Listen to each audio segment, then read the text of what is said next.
the United States seems to you to be a society that is, and I'll use your word, unraveling.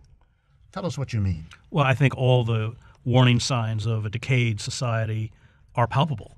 The destruction of the physical infrastructure, the capture of power by an oligarchic elite, which has destroyed democratic institutions, a final military fiasco which characterizes late empire, as it did with the ancient Greeks when they invaded Sicily, or when the British invaded Egypt over the nationalization of the Suez Canal and had to retreat in humiliation. The economic mismanagement, which is pushing us closer and closer towards another economic crash, this time around without a plan B, since they can't lower interest rates anymore. They're going to fabricate out of electronic ether another $26 trillion. The loss of civil liberties, militarized police, 25% of the world's prison population, and that sense of stagnation, despair, hopelessness, what the sociologist Emile Durkheim calls anomie, which expresses itself in diseases of despair.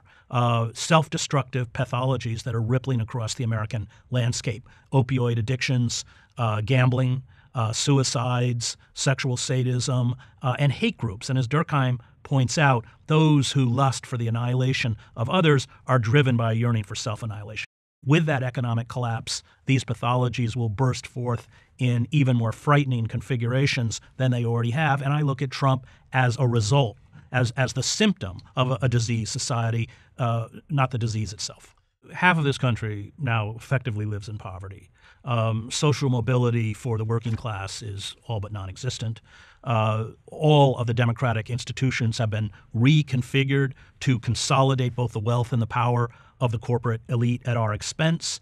As you know better than anyone, what did they do with this fabricated money? They bought back their own stock, or they gambled. I mean, the fracking industry, for instance, is a losing enterprise. It doesn't make money, but its value is based on projected profit, not real profit. Well, that's exactly what we saw with the dot-com crisis.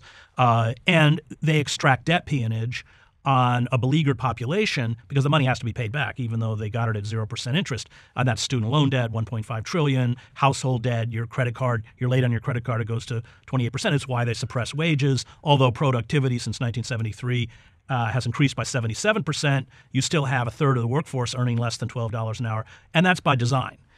So they're oppressing a beleaguered working class in an effort to essentially pay off the money that they have been handed by the Fed. But it's an insane system.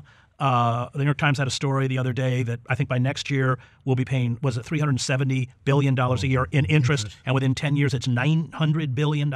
It's not a sustainable system. The hate groups, they're getting more and more numerous. Today's New York Times, another story about it, interwoven with the Republican Party increasingly, apparently.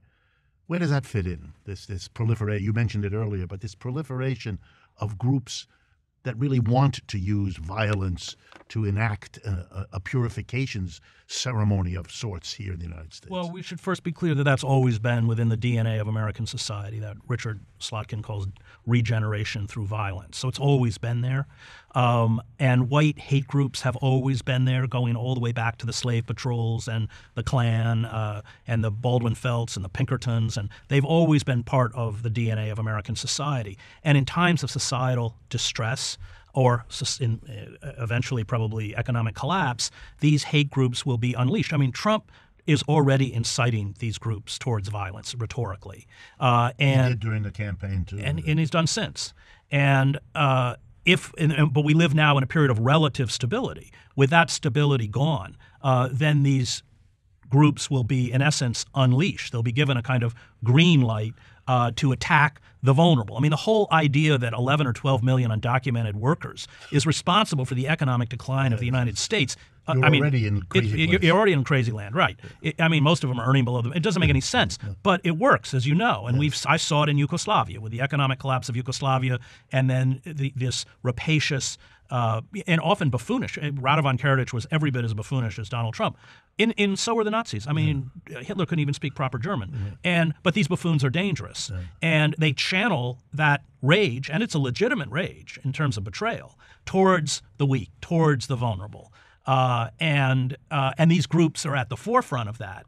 And the state wants that rage and wants that energy to be directed away from where it should be directed, which is at the elite ruling class that has mismanaged and the system nation.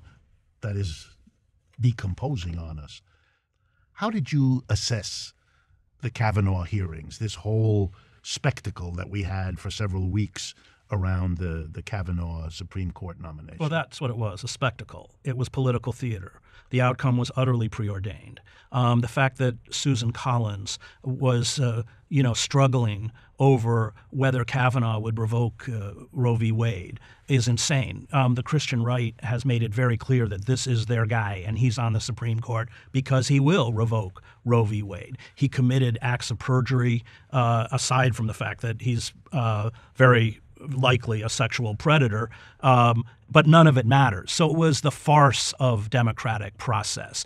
Although Grassley, even ran roughshod over even the decorum and the rules in place in the Senate.